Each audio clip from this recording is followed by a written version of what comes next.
Bismillah, alhamdulillah, wa salatu wa salam ala rasulillah wa ala alihi wa sahbihi wa man wala. So inshallah ta'ala, I'd like to welcome everyone to our Yaqeen webinar on the topic of spiritual personality with myself and Zohair Abdul-Rahman. And we're going to be talking about the article, Souls Assorted, an Islamic theory of spiritual personality, and the quiz that many of you may have taken already, the spiritual personality quiz that allows you to answer a few questions and get some information about your spiritual personality type. We're going to go into, in this webinar, the underlying Islamic knowledge behind the development of this quiz and the article and the theory behind the quiz that you guys see. So with that, inshallah ta'ala, I'm going to get started by talking about the concept of spiritual personality. Where does this concept come from? Well, let's start with personality, because personality is something that that we all know. So we see personality all around us in our interactions with other people. We find that there's certain personality types that get together really well, that get along really well. There's certain personality types that don't get along very well, and this may be something that's totally independent of a person's control. It's just seems to be certain features of their behavior and personality that they've just grown up with and just naturally come to them. When you go to a job interview, somebody may ask you, what are your strengths and what are your weaknesses? And a lot of that may come from your personality. So having knowledge of one's own personality type often gives a person insights into how they can go through personal development and how they can set goals for themselves in areas that they need to work on. So we may have heard of many different models out there for personality types. So there are, for example, many different personality tests that people take. There's the Myers-Briggs test, right, that divides people up into 16 different personality types based on different characteristics related to certain attributes. So, for example, introversion versus extroversion. And then there's other models like what's called in psychology research the Big Five, right, where people look at certain traits and see how they rank along a certain spectrum of traits. So openness, conscientiousness, extroversion, agreeableness, neuroticism. So we know that there's a lot of research out there about personality psychology, but what we want to do is we want to actually examine the topic from an Islamic perspective and see what is it that Islam says about the concept of personality in general, and then the concept of how personality affects our journey to come closer to Allah subhanahu wa ta'ala. How does personality affect our spirituality? How does personality affect our preferences for different acts of ibadah, different nawafil, different voluntary actions? So when we talk about the concept of personality in general, we see that first of all, there's many different texts from the Quran and Sunnah that give us a general understanding that people are not all the same, that there is diversity in creation. Allah subhanahu wa ta'ala says, قُلْ كُلٌّ يَعْمَلُ عَلَى شَاكِلَتِهِ. Right? Everyone acts according to their nature. Everyone acts according to their inherent predisposition. The Prophet Muhammad ﷺ told us that Allah subhanahu wa ta'ala, when he created Adam alayhi salam, he utilized different parts of the earth for the creation of Adam alayhi salam. And just as there's diversity in the earth, there's diversity in the soil on the earth, there is therefore diversity in the creation of the descendants of Adam alayhi salam, some having different attributes, different colors, different ethnicities, but also the Prophet Muhammad mentioned differences in personalities, some being more lenient, some being more firm and stern. So there are personality differences that come about in the way in which we are created. Similarly, the Prophet Muhammad also mentioned in a very interesting hadith, the Prophet mentioned, Al-arwahu junudun mujannada. Okay, souls are like troops gathered together. And the Prophet went on to explain that there are some souls that incline towards one another, and there are some souls that are disinclined towards one another. And when you look at the hadith commentaries of Ibn Hajar Asqalani, Badr ad-Din al-Aini, they mention that sometimes this has to do with the different attributes that people have, the different personality qualities that people have. So that's the differences in personality in general. But when we actually go deeper into the Quran and Sunnah and into the scholarly writings of classical Muslim scholars, we find that there's also an incredibly interesting discussion on how personality psychology influences the domain of spirituality. By the way, personality psychology, the scientific research that's being done in this field has drawn very interesting connections to other domains as well. So anything from a person's political candidate choices can be tied back to personality differences. A person's financial spending habits can be tied to personality differences. A person's favorite pastimes and activities and hobbies can be tied to personality differences. But as well, when we look at the Quran and Sunnah, we see that there's incredible insights into how personality differences may actually influence the different spiritual paths that we pursue. So first of all, Allah subhanahu wa ta'ala mentions in the Quran that sometimes Allah subhanahu wa ta'ala uses the singular when he talks about the path towards him. Right? So the verse that we recite 17 times a day in Surah Al-Fatiha is talking about the straight path in the singular. Ihdina as-sirat al-mustaqim. Guide us along the straight path. But other times Allah subhanahu wa ta'ala uses the plural for paths. So Allah subhanahu wa ta'ala mentions in Surah Al-An'am, Subul as-salam, right? The many paths of peace. Allah subhanahu wa ta'ala mentions, وَمَنْ جَاهَدَ فِينَا لَنَهْدِيَنَّهُمْ سُبُلَنَا. In Surah Al-Ankabut, whoever strives for our sake, we guide him towards our paths. And Imam Ibn al-Qayyim rahimahullah, he explains that although there is one straight path of guidance, there are many different paths within that superhighway, you can think of it. There are many different lanes along that highway. And different people may occupy different lanes depending on the differences in their personality.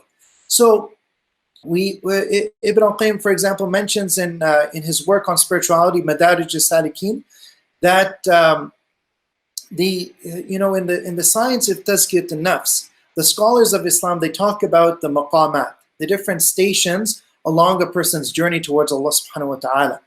And they talk about, how a person progresses from one station to the other, from, for example, the station of mahabba, love of Allah subhanahu wa ta'ala, the station of sakina, tranquility, the station of tuma'nina, the contentment in one's heart. And one of the things Ibn al-Qayyim says is that we have to realize this is not the same linear order for every single person, because people are different. Different people may have certain aspects of the religion that give them the greatest increase in faith and spirituality.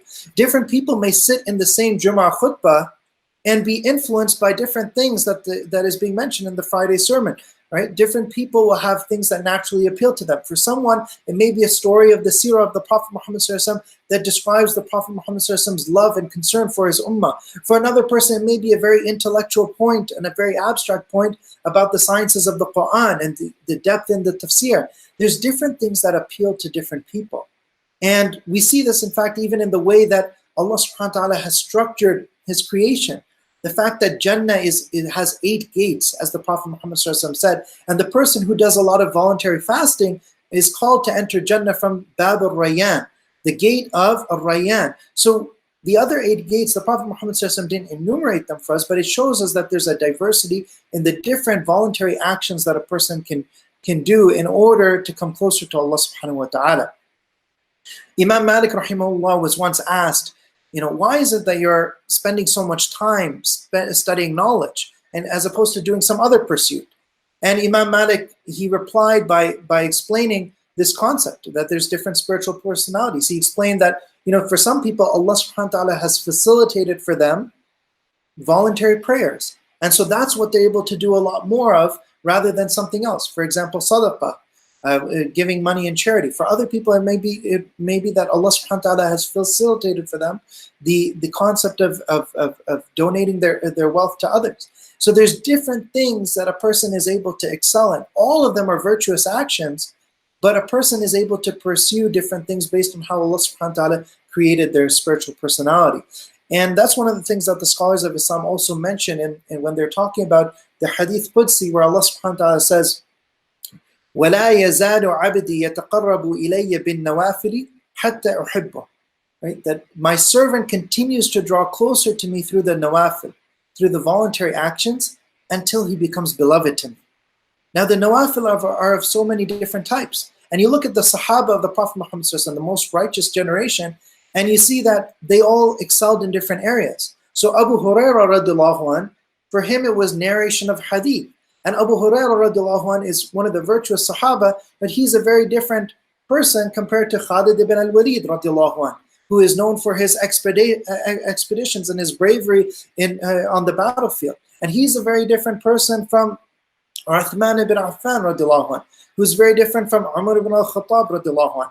Every single Sahabi has different unique traits that they use in their journey towards Allah subhanahu wa ta'ala. So one of the ultimate lessons that we can derive from this, from knowledge and insight into our spiritual personality types, is that we can learn more about ourselves, we can learn more about our strengths and weaknesses, and what we can focus on and work on in our journey to come closer to Allah subhanahu wa ta'ala. So that's the kind of overall theme of spiritual personality in the Quran and Sunnah. If you look at the article, you'll see a lot more evidence is mentioned, a lot more analysis of some of the quotes of the scholars, but that gives you kind of an overall backdrop to where this theory is coming from behind the quiz and behind the article, and gives you some of the scope. Now, in this article, we also went into a typology, an actual model that we constructed based on some of the works and writings of classical scholars, where we actually created a model that allows you to classify different spiritual personality types, beyond just talking about the diversity in an abstract, generic way, but to actually classify it in a more specific manner. And inshallah, I'll turn it over to Zohair to start talking about our typology, inshallah. Assalamu alaikum wa rahmatullahi wa barakatuh. Jazakallah khairan, Dr. Nazir, for that amazing introduction into the concept of spiritual personality.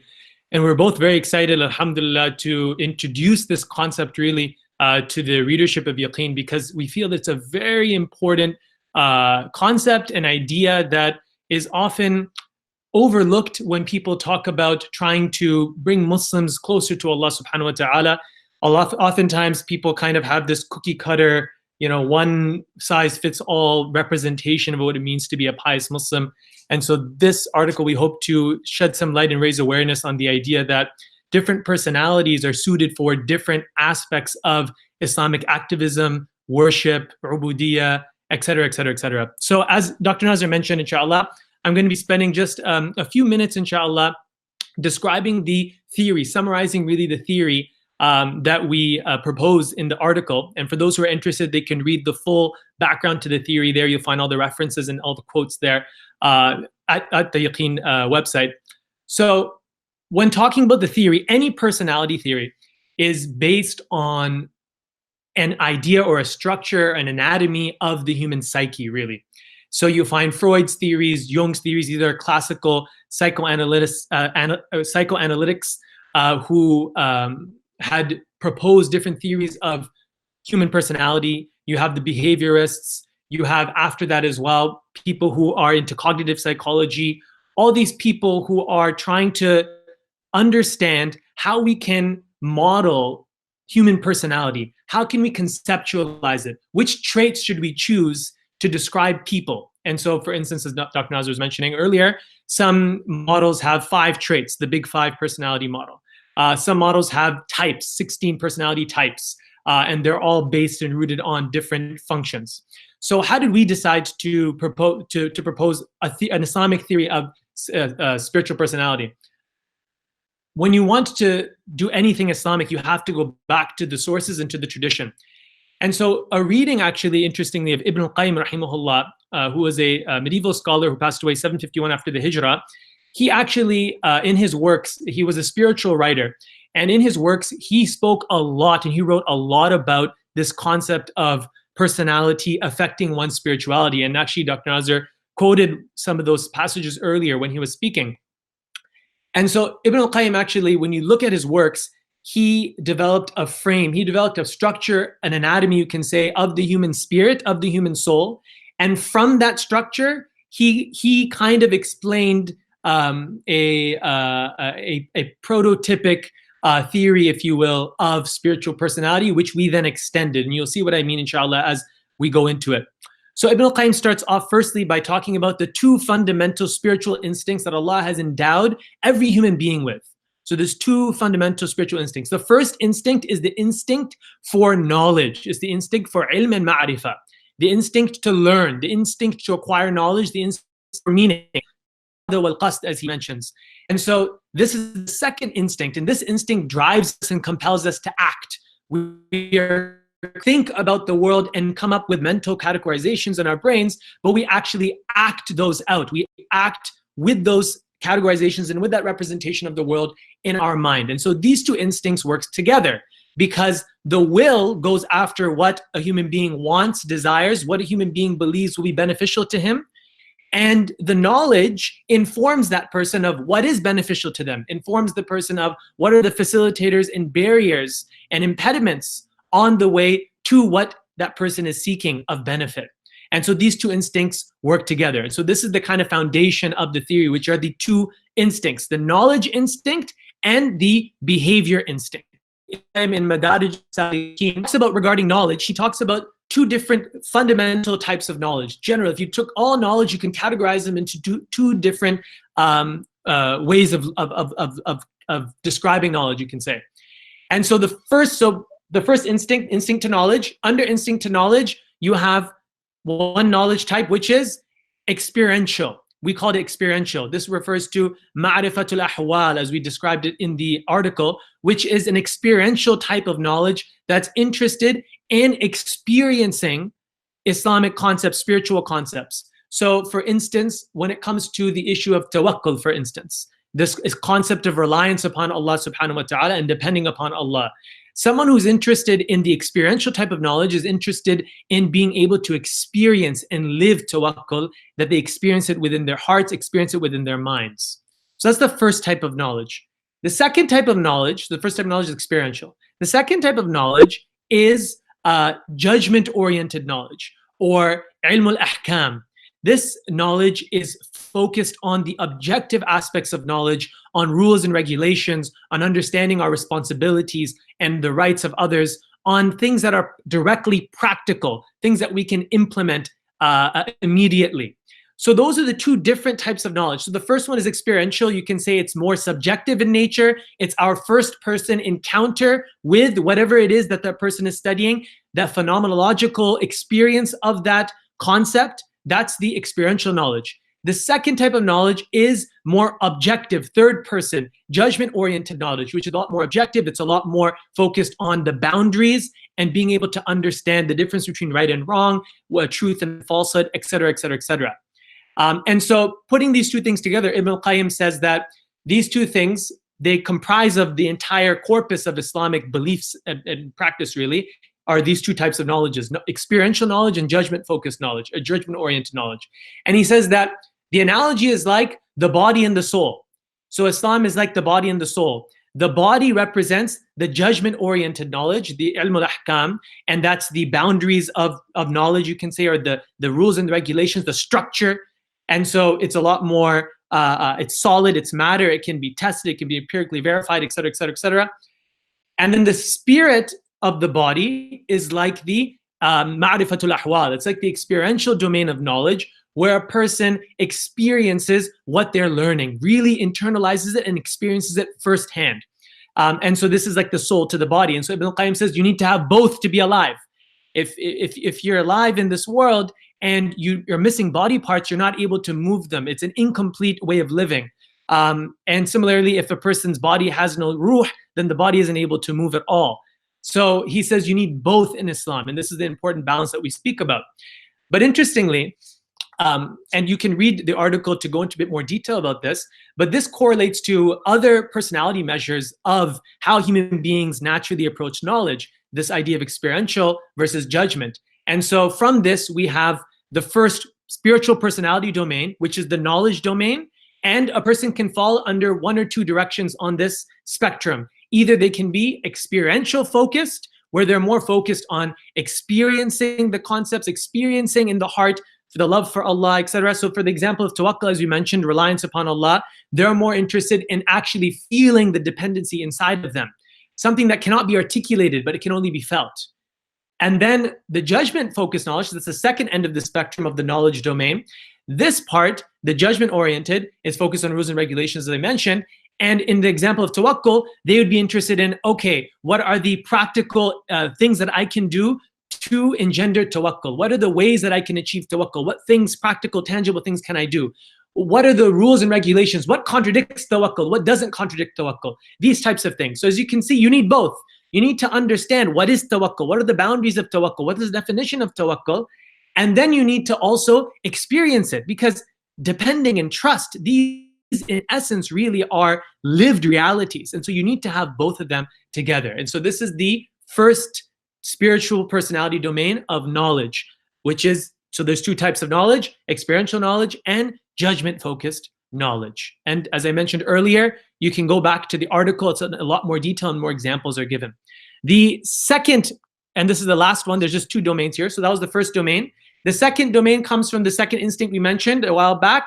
So if you remember, two instincts beginning from Ibn al-Qayyim, what he mentioned of the soul. The first one is the instinct or the instinct to behavior, to act in the world, to have this will. And so this is the second spiritual personality domain. And under this domain, there are two different ways of behaving. There are two different ways of behaving. The first way of behaving is through actual action. And Ibn al-Qayyim actually mentions this in Uddat al-Sabirin. He talks about the two different types of willpower: the willpower to act and the willpower to restrain. So there's actually two different ways of behaving. You can behave by actually doing something, but you can also behave by not doing something, by refraining from it. Both of them would be considered amal from one perspective. From a certain perspective, not acting is a type of amal salih, is a type of righteous action, because you are willfully, knowingly restraining yourself from committing a particular sin. And so under behavior, there are two different ways you can behave. You can act, or you can... And actually mentions this. He says mankind is divided. Some of people are more dominant in their capacity to act, the willpower to act and do good deeds. And some people are more dominant in their ability to restrain themselves from committing sins. And some people, the opposite is the weakness. And for some people, they're balanced. And so he talks about how human beings, they kind of go into different camps here. And this is the idea of the tendencies. A person's natural inclination will point them towards more action-focused or more restraint-focused under the behavior dimension. And so, of course, the restraint is focused on restraining from sin, restraining from evil, and controlling the self from committing any of these actions. It can also be manifested not just in the self, but also in the environment around that person, where in the environment, the person is concerned mostly with trying to remove as much harm and evil as possible from his environment, from his ecosystem, whether that's his family, his community, his organizations, whatever it may be. The focus in his mind is, what are the things that we need to do to remove the evil characteristics, the ills and the diseases of the hearts, both internally and that which is outside in the environment as well. And then same thing for and then contrary to that, the action focused is focused on what good can be done with what is here. What potential is there for us to do some good that we can build towards something positive for the future, both internally, meaning within the heart, within a person's private actions, but also externally as well, looking at the world as with an eye of potential, that there's so much potential for goodness that can be achieved in this world. And so this is the action-oriented versus the restraint-oriented. And if you look at the article as well, these are also correlated with some core personality traits and types actually from different modern contemporary personality theories. So this is the second dimension, which is the behavior dimension. This is the behavior dimension. So just to summarize, inshallah, before we move on to the next section, the two instincts, instinct to knowledge and instinct to behavior. Instinct to knowledge, there's two types: the experiential knowledge and the judgment-focused knowledge, and then the instinct to action or to instinct to behavior. Then there's two types of behavior: that is action-focused and one is restraint-focused. So inshallah ta'ala, from here, we're going to be talking, Nazir is going to be talking about, inshallah, how we combine these to create 4 archetypal spiritual personalities. Jazakallah khair, Zohair. So what you guys see right there is the depth at which the personality psychology is acting on the overall spiritual predispositions, the underlying constituents how a person approaches something that seems as abstract as knowledge, right? A person approaches it either being very factually oriented, preferring having a strong preference for structure, for declarative statements, right versus wrong, truth versus falsehood. So being very oriented towards having a very clear structure, or being very oriented towards having a very experiential focus on knowledge. So preferring to take different perspectives, look at things from different angles, to experience things personally from that first-person perspective that Zohair was talking about. That's what the term phenomenology refers to, right? Taking on that first-person outlook in order to see how see a person's perspective. So depending on something that seems as abstract as a person's approach to knowledge, and depending on how a person approaches behavior, whether they're more action-focused or more restraint-focused, you can actually combine those four types, combine those different components, two components in knowledge, multiplied by two components in behavior, and you get four different spiritual personality types. So that's the underlying rationale behind the typology system. Now, we're not saying that enumerates all the possible variation in human beings. There may be other variables as well, and this is part of this is an open avenue of research, laying the foundation for further analysis and discussion. But what's very interesting is how successfully you can account for such a wide variety and different predispositions towards different spiritual behaviors using that simple typology. So that's what determines the success of the typology. So and you find that when we go back to what Ibn al-Qayyim rahimahullah mentions, he actually interestingly enough alludes to this very same categorization. So he mentions that thinking is of two types. Okay, he says thinking. Fikr is of two types.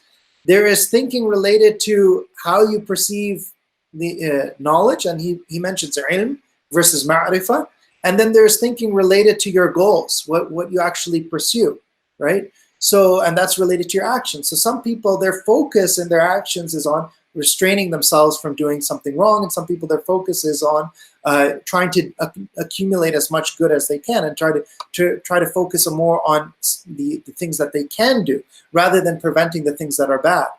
So, and both of those are important. There's not one that's better than the other. Everybody needs to develop both, and Ibn al-Qayyim talks about that. He talks about sabr as being sabr ala ta'a or sabr ala al-ma'siyah, right? The patience in doing actions of virtue and obedience, or patience in abstaining from sins. So now you combine those different types, and what do you get? If you go to the article, you'll see a very beautiful color diagram that shows how these four components actually combine together to give the four different spiritual personality types. So going in order, if we start with hand of power, okay? If you combine judgment, so a person, their approach to knowledge is they're more judgment oriented. They like the structure. They like knowing objectively, these are the things I need to do. And they have their approach to behavior is more action focused. So that person, they're combining judgment with action. So their spiritual passion manifests itself as wanting to find very practical, solution-oriented, being very solution-oriented in their approach to the world, trying very practically to do as much as they can to maximize their benefit for those around them. So such a person may be volunteering in multiple different organizations. They're super active, and they need to be active because that's what really makes them makes their iman increase. That's what gives them that spiritual rejuvenation, is feeling active and involved in as many different opportunities as they can. And so that's why we named that one hand of power. And the names are, of course, names that we've derived that present some creativity and capture a main idea behind the theme. You won't find Ibn al-Qayyim mentioning this term hand of power, but the concepts, we're showing how these concepts come together. Now, what if somebody has that same judgment approach? They like structure, but instead of being very focused on doing, they're focused on not doing. They're focused on restraining. They take that structure-oriented outlook on the world, and they use that to try to focus on elimination and eradication of evil. If somebody has that approach, then what bothers them the most is seeing injustice in the world. Their main spiritual passion is to use their spiritual resources, their iman in Allah subhanahu wa ta'ala, their dua, their tawakkul, to use that in their pursuit of striving to eradicate injustice as much as they can, striving to eradicate falsehood as much as they can. And that for them is the best manifestation of their spirituality, is feeling involved in standing up against any kind of evil or injustice or oppression in the world. And that kind of typifies the Prophet Muhammad Sallallahu Alaihi Wasallam's statement, "Afdalul jihad kalimatu haqqin 'inda sultanin ja'ir," that the most virtuous struggle is a truthful word that's said in the presence of a tyrant. So that's the voice of justice. So hand of power and voice of justice both have the judgment approach to knowledge, but they differ in their approach to action. They differ in their approach to behavior. One is action-oriented, which is hand of power, and the other is restraint-oriented, which is voice of justice. The other aspect is if you say, okay, well, what if they're not judgment-oriented in knowledge? Now we look at the categories that are experience-oriented. Okay, so if somebody is experience-oriented, they're more focused on, rather than ilm al-ahkam, or knowing specifically the hukm on something being right or wrong or true or false, rather than being very structure-oriented, they're more focused on ma'rifatul ahwal. They're more focused on recognition and familiarizing themselves with experiences, taking on different perspectives on the world, and seeking out new insights that will change and transform the way that they look at things. So if you take that approach, then you have two different personality types that fall under that. So if you combine experience with action, then you get the person who is the heart of inspiration, always trying to motivate, inspire others. They're very experience focused, and they use that experience and those insights to come up with new ideas, new outlooks on how they can positively motivate and mentor and inspire those around them. And for them, being very spiritual is about helping and being a coach and a mentor to other people around them.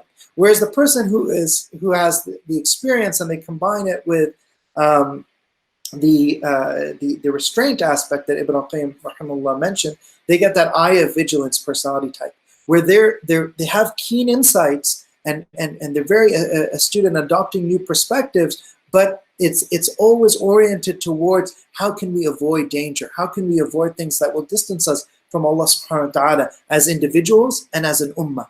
So that's the eye of vigilance personality type. The interesting thing is you take these four spiritual personality types and all of a sudden you see Sahaba fall into different categories very easily. So Hudayfa radiallahu anhu, he says that people used to ask the Prophet Muhammad sallallahu alaihi wasallam about what was good. He said they always used to ask the Prophet sallallahu alaihi wasallam about the good. وَكُنْتُ أَسْأَلُهُ عَنِ الشَّرِّ مَخَافَةً أَنْ يُدْرِكَنِي. He said, but I was different from others. I used to focus on asking the Prophet sallallahu alaihi wasallam about what was evil because I was afraid of it befalling me. So you see that eye of vigilance spiritual personality type manifesting in Hudayfa radiallahu anhu. And the interesting thing that we found is that, interestingly enough, the four Khulafa al-Rashidin, the four rightly guided caliphs, Abu Bakr, Umar, Uthman, and Ali radiallahu anhum ajma'in, they all fall into different spiritual personality types. And we mentioned that in the article, and you also see that in your result. When you get your result, when you take your quiz, you'll see how your spiritual personality type description, how it would also apply to different practical examples from the lives of one of those four companions. So that's the model, the typology. Now you understand the theory behind the quiz. And inshallah ta'ala, Zohair is going to talk a little bit about how this will apply to transforming oneself. What's the practical outcome? And we'll mention that briefly before we go to questions, inshallah ta'ala. Assalamu alaikum. So inshallah, moving forward with the spiritual transformation, a lot of people have been asking the questions once we release the article. So once you understand what your spiritual personality is, does that mean you exclusively kind of do the things that fit with your personality description? Is that kind of what is intended by the article? And the answer is no. Ibn al-Qayyim actually talks about this in Madarij al-Salikin at length in many different places. And essentially the idea is that a person recognizes their strengths and weaknesses through a deeper understanding of themselves and through the concept of spiritual personality, and kind of looking into these different instincts and diving deep and thinking, what knowledge perspective am I? What that perspective am I. And a couple of things should happen from that. Number one, these are my strengths, these are my natural ambitions. Those should be the nafil acts, as Al-Qayyim mentioned. Those should be the ways in which you run to Allah subhanahu wa ta'ala. But the way that Islam is structured, subhanAllah, it's structured in a way that it enhances a person's general personality, that it actually brings them, because it's a holistic practice. When you look at the 5 pillars of Islam, you have charity, you have fasting, you have prayer, you have a pilgrimage, travel, you have all these different ways to come closer to Allah, and those are all obligations. And so we're all meant to kind of act not contrary to our personality, but we're supposed to act kind of beyond our comfort circles, beyond our comfort zone. And that's the idea of personality growth. So personality growth is experienced at the wajibat level, at the obligations level. Recognize some obligations may be a bit challenging for us. Some things that we know we should be doing, like maybe reading Quran or increasing in our nafil salah or tahajjud salah, we know that we need to be doing them, but we recognize it's a struggle, and we recognize that that's okay. Not everyone is fit for that. Not even from the Sahabas, not all of them were known for praying tahajjud long nights. And so the idea is that recognizing these are my strengths, these are my weaknesses, and then recognizing times for spiritual growth by going outside of our comfort zones. But the point is not to make those actions of going outside the comfort zones the foundation of our Islamic practice. The foundation of our Islamic practice, the way that we run to Allah, should be our spiritual strengths. And then our weaknesses should be worked on gradually through the obligations. And as we grow then as a person, start to adopt more and more aspects of our latent personality. Because all these things, every single thing that we've described here, we all have the ability to do types. Every person has the ability to do it. Just because a person is more focused on experience doesn't mean he's not capable of looking at a situation from an objective point of view. Similarly with action and restraint.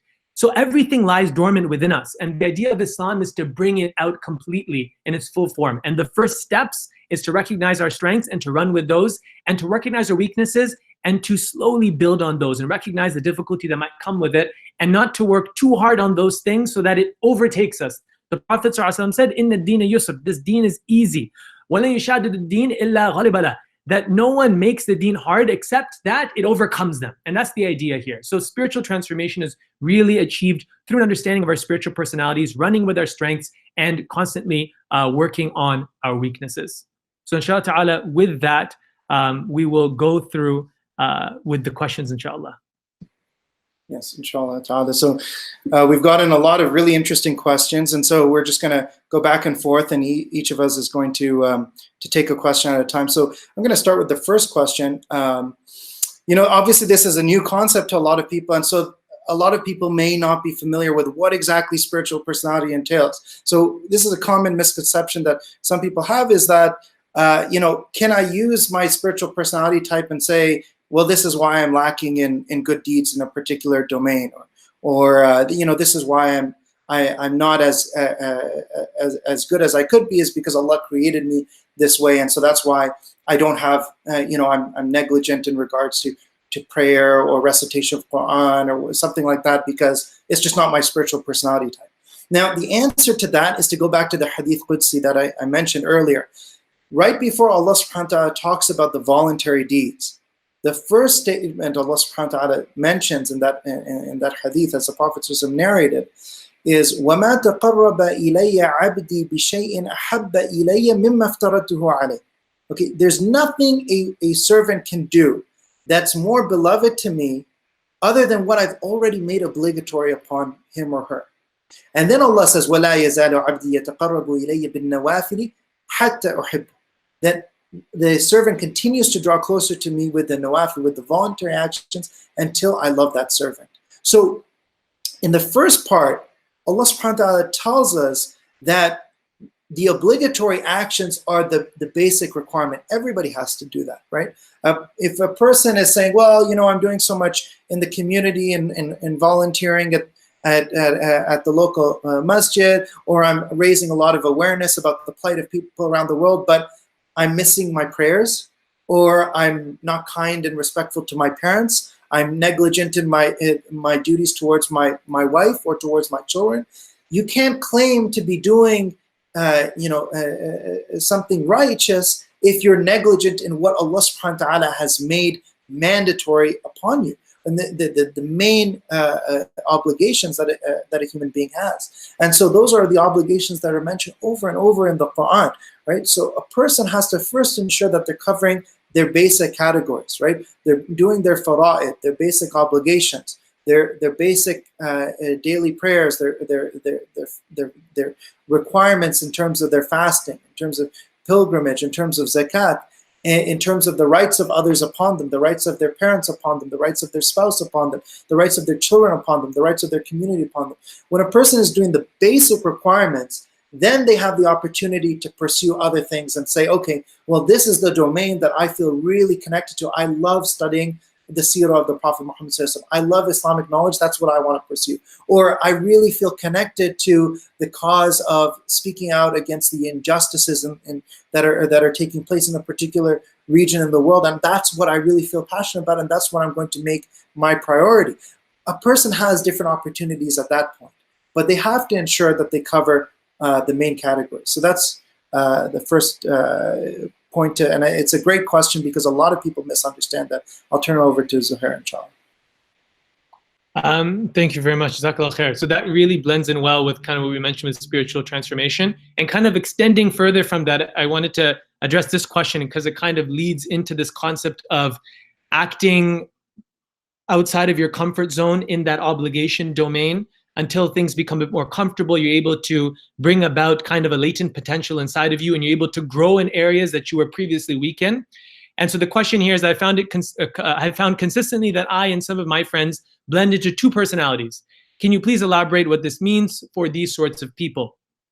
So essentially, the idea is that, as I mentioned, I'll just mention this point again, that within each and every one of our souls, we have the capacity for all four of these things: experiential knowledge, judgment, action, and restraint.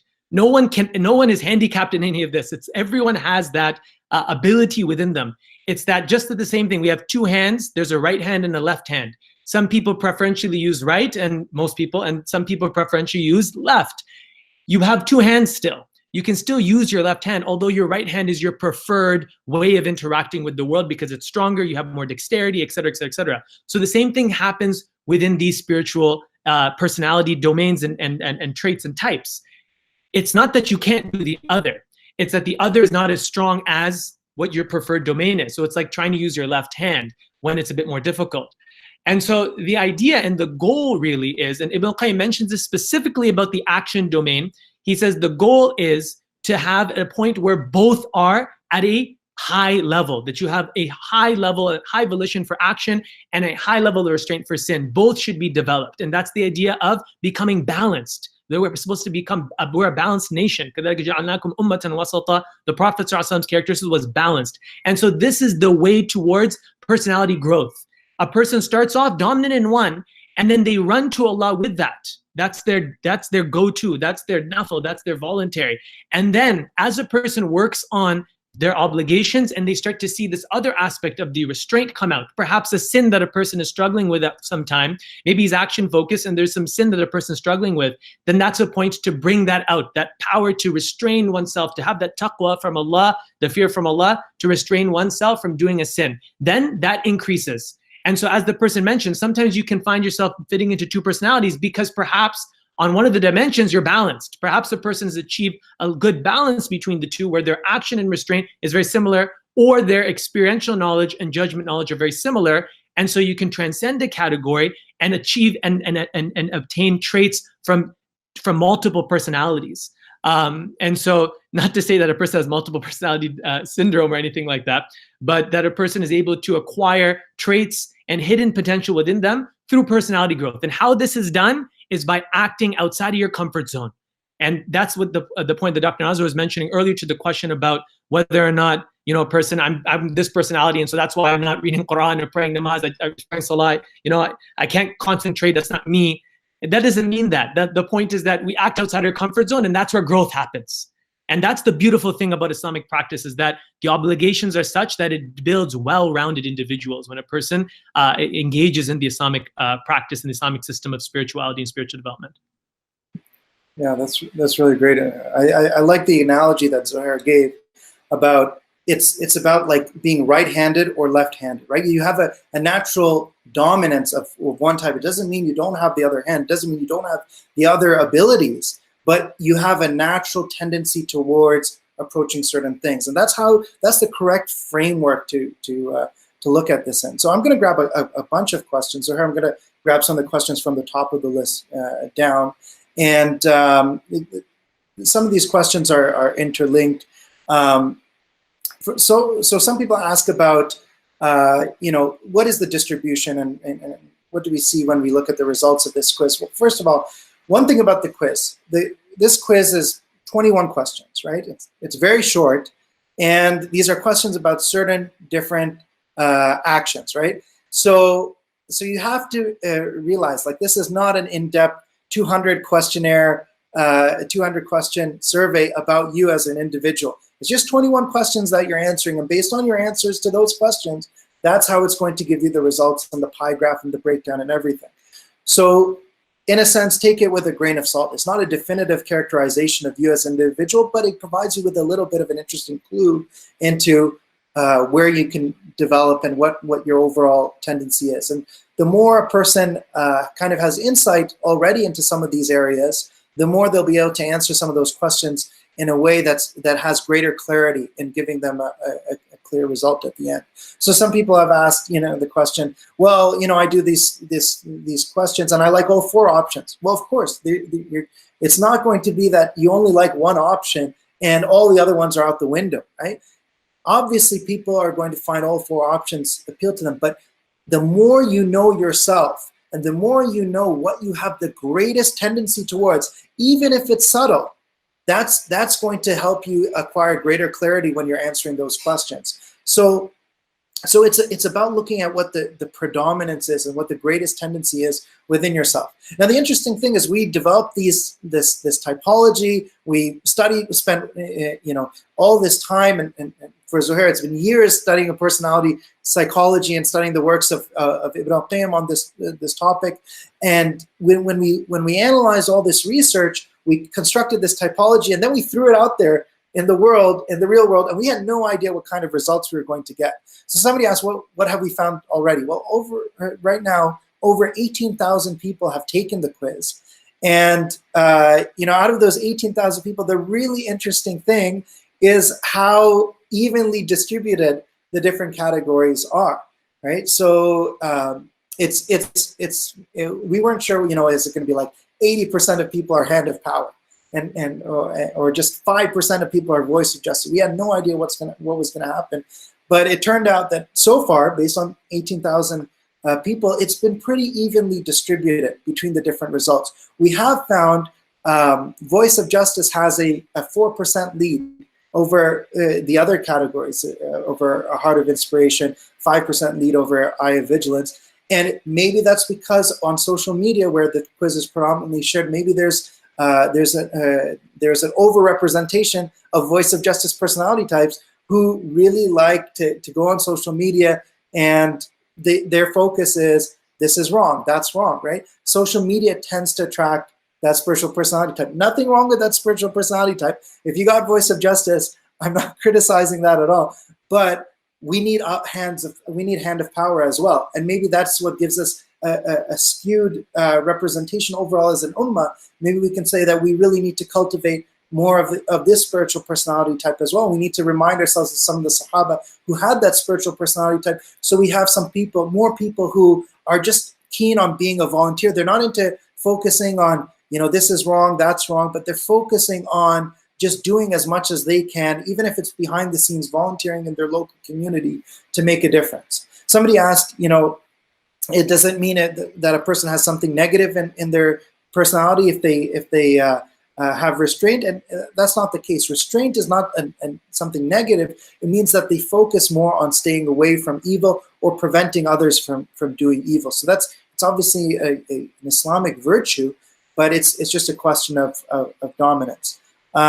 Another question was related to this was, why can't the quiz fit me into one of the 4 category types? So a person, if they go through the quiz and the calculation and algorithm tries to sort them into one of these categories, and it's not able to do it, they're going to get a fifth category, which is a made-up category called Mind of Mystery, which means that the quiz can't figure out which category to put this person into. And a very small percentage of people, thankfully, a very small percentage of people have fallen into that category. What does it mean? It could mean, number one, that if we expanded the quiz from 21 questions to 40 questions or 50 questions, you'd find a clear result. Maybe it's not enough data about you as an individual. It could mean that those question types are related to different domains in your life where you tend to exhibit different tendencies. And so overall, you may have a predominance, but those questions are not bringing out that predominance. It can also have to do with how a person interprets the question. We did a lot of interviews with people during the beta testing, and sometimes, a person would say, "Oh, well, I'd clearly pick B for this question," and that person, you say, "No, you're clearly option D on that question type." But it has to do with a person's own insight about how they manifest their personality type in a particular domain. So sometimes if a person has greater clarity or on a particular issue, they may come back and take the quiz again, and they may find a difference. So there's a lot of evolving information in this. These aren't fixed descriptions. A person can grow and can change. One of the interesting things that maybe I'll just share this, something that Zohair and I kind of talked about and theorized. Is it possible for somebody to be perfectly balanced in all the domains on every particular issue that presents to them in life, on every particular aspect of their life? And we discussed this quite a bit, and the conclusion that the two of us came to is that probably the only human being who's ever been perfectly balanced in every single possible domain and every single possible topic has been the Prophet Muhammad sallallahu alaihi wasallam, and that gives you a unique insight into the seerah of the Prophet Muhammad sallallahu alaihi wasallam. I'll turn it over to Zohair to answer some of the other questions. Okay, for that. That was very good, and I think you revealed a bit about your own personality type there, and not as much restraint.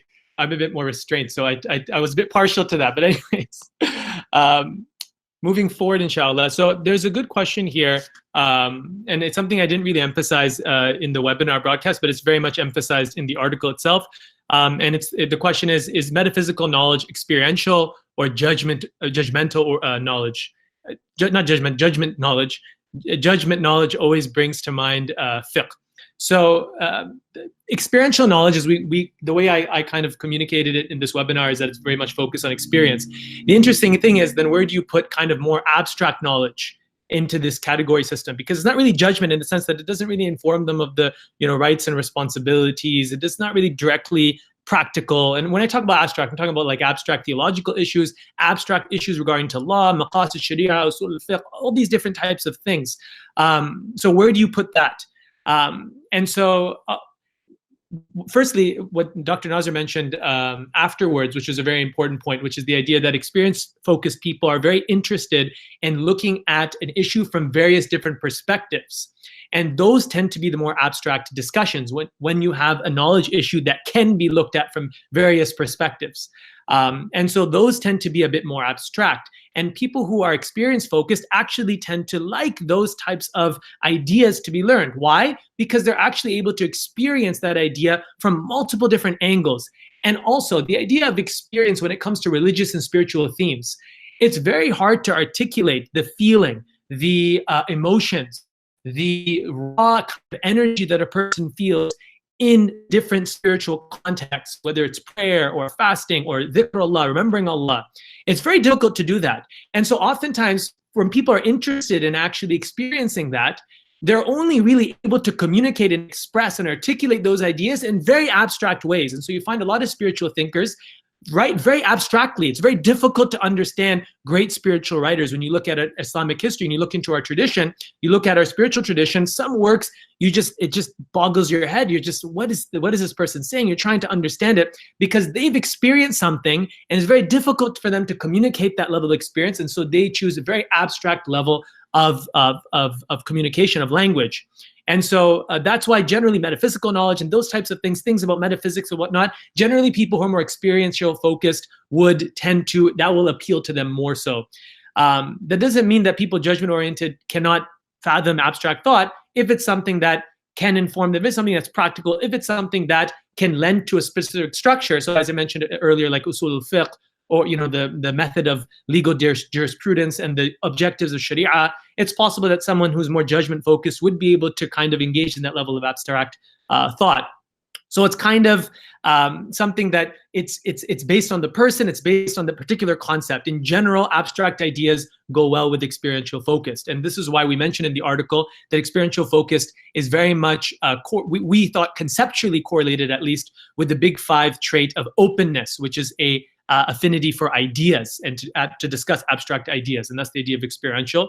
And openness is also correlated with experience. So there's under openness, there's openness to ideas and openness to experience. And under both of them is openness in general. So those 2 things are linked, abstract ideas and experiencing different things. And so I hope that inshallah ta'ala addresses that question. And just a quick one, just to put this in a way, someone asked about translation for Madarij al-Salikin. There's currently, there's some passages of Madarij al-Salikin you'll find are translated online if you look hard enough, but in its totality, Dr. Waymar Anjum, and also as well, I think Dr. Nazir, you can shed some more light. You know a bit more about this translation project than I do. Yeah, there is a full translation that's apparently in the works already. I don't have any insider information about it. But yeah, no, Jazakallah khair for that. Another question that people ask quite a bit is, can your spiritual personality change over time?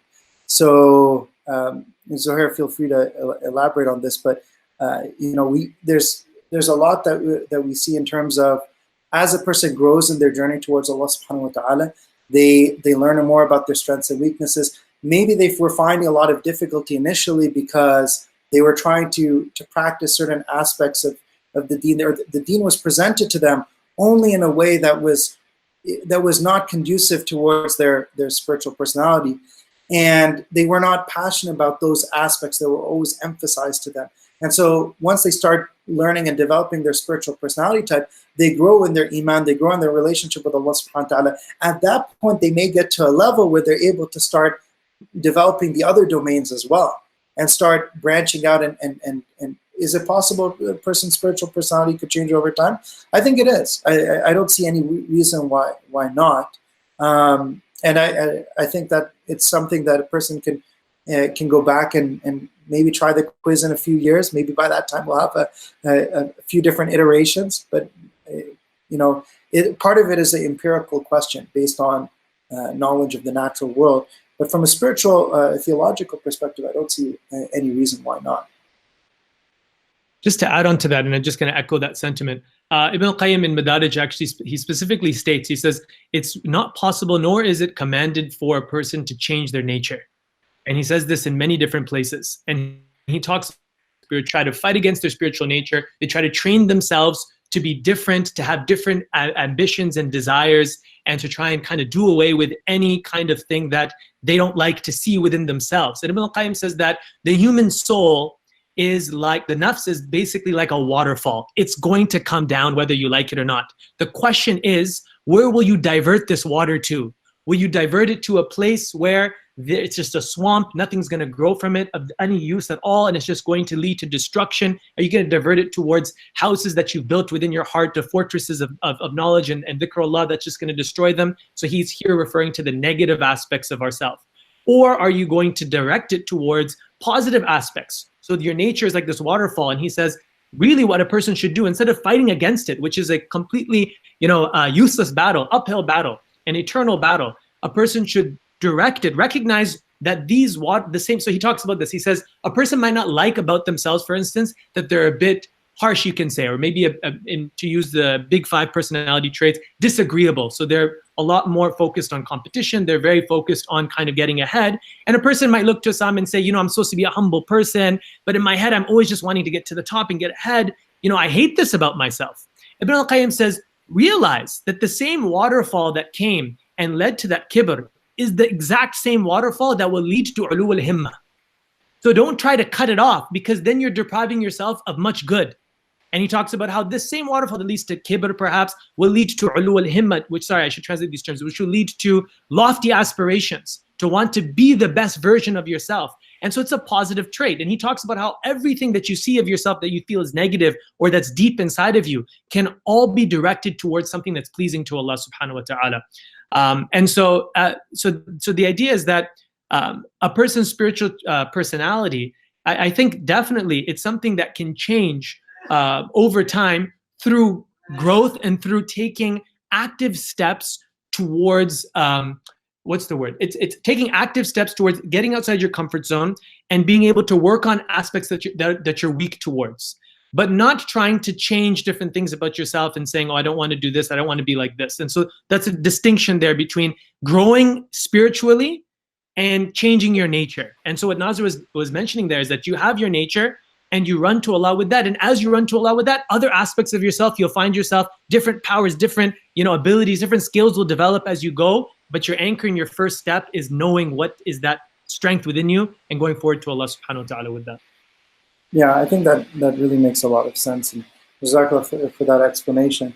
A lot of people have been asking, and there's a lot of interest in, do we recommend this to premarital couples or couple counseling and whatnot?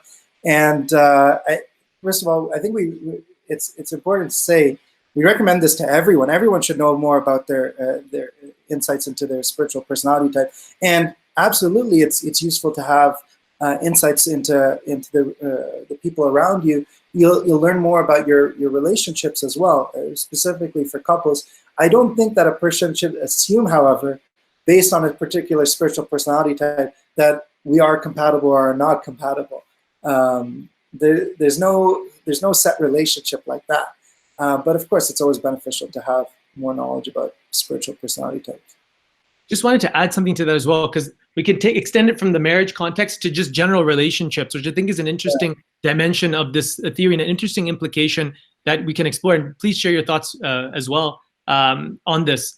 The idea that, and we kind of alluded to this idea that, when Muslims work together, for instance, whenever you have any relationship with people, conflicts emerge, especially when it comes to working for the deen. And a lot of situations people know personally of a lot of different organizations or people who are trying to work together for Allah's sake, and they come to just, irreconcilable differences. They butt heads on different issues, and a lot of differences and conflicts emerge from that. And I would hazard to guess that spiritual personality is a great contributing factor to that. And if a person understands their spiritual personality, they'll be able to gain more tolerance for different perspectives. A lot of times you can boil big fitan or not big fitan, I shouldn't say. You can boil big debates that you see online that kind of go all across social media, make their ways. You can boil a lot of them down to spiritual personality traits. You can boil them down to the perspective that says, no, the most important thing that we should do is bring whoever did anything wrong to justice and to take away any evil.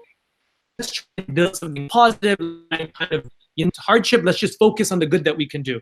And so, sometimes you can boil these things down, and recognizing the value in the other person's perspectives can actually help to kind of calm the situation down and recognize, hey, maybe we just have different personalities. It's not that, someone's being egotistical or, being just hard-headed or, being, abrasive or anything like that. Maybe it's just that he feels very strongly from that particular, personality orientation that Allah subhanahu wa ta'ala has created him upon, that's what's creating the difference of opinion. And so it can help us in that regard as well.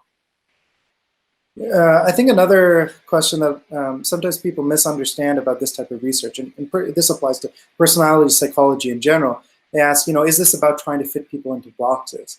And that's the wrong way of looking at it. It's about trying to get people to understand their innate strengths and weaknesses so that they can work on them. It's not about trying to come up with some label so that you isolate yourself from other people, or you say that this label is everything about who I am. It's about developing greater insight into your own spiritual strengths and weaknesses, so that you can develop your strengths and work on those weaknesses. So, yeah. So I think that answers that issue. Are we gonna talk about our own spiritual personality types, Zohair? Inshallah. Just to add one thing to that. That's an interesting question, though. Just to talk about that question, why are we trying to fit people into boxes? That really speaks towards, from the questioner's perspective, kind of what focus of knowledge kind of that question is emanating from. What focus of, or sorry, what type of knowledge? Obviously, people who are more judgment oriented would like the fact, hey, this is into boxes, 4 different boxes, very clear cut. I'm this or that or the other. And someone who's more experienced focused, they would not really like that. And they'd say, no, wait a second, you can't just put people into boxes like this. Personality is far more complex than that. And I would definitely 100% agree with the question on that completely. And as you mentioned, this is merely a model for us to help conceptualize it. Because as we mentioned, knowledge requires both the judgment and the experience in order for us to have anything to kind of build upon. And then the idea is, you know, as we expand kind of and learn more, we're able to expand the judgment and perhaps in the future have more categories. Allah Ta'ala A'lam. But that interesting thing, the question I thought was very interesting. Yeah, the person who probably asked that question is not a judgment type person. That's why they find it so, so offensive almost to try to put into boxes. I felt the same way. I felt the same way. Even when we were coming up with that, I was, because I'm very strongly experiential focused. And so I recognized the need for this, but I also thought, I was like, you can't put people into boxes like this. So sentiment, well, that's the question. It's the sentiment that I share as well. Right, absolutely. All right, with that, inshallah ta'ala, we will close. First of all, before we finish, I encourage everyone, if you haven't checked out the quiz yet, go ahead, try out the quiz. It's very short. It'll take you 5 minutes to do. And you can share it on your results on Facebook, on Twitter, on social media, and encourage others to take it. And inshallah ta'ala, you'll get the ajr for people to discover more about their spiritual personality types, and to learn what are the different ways that we can focus on to come closer to Allah subhanahu wa ta'ala. Inshallah ta'ala, with that, I'll conclude. Hada wa sallallahu wa sallam wa barak ala nabiyyina Muhammad wa ala alihi wa sahbihi ajma'in. Jazakumullahu khairan. Assalamu alaikum wa rahmatullahi wa barakatuh.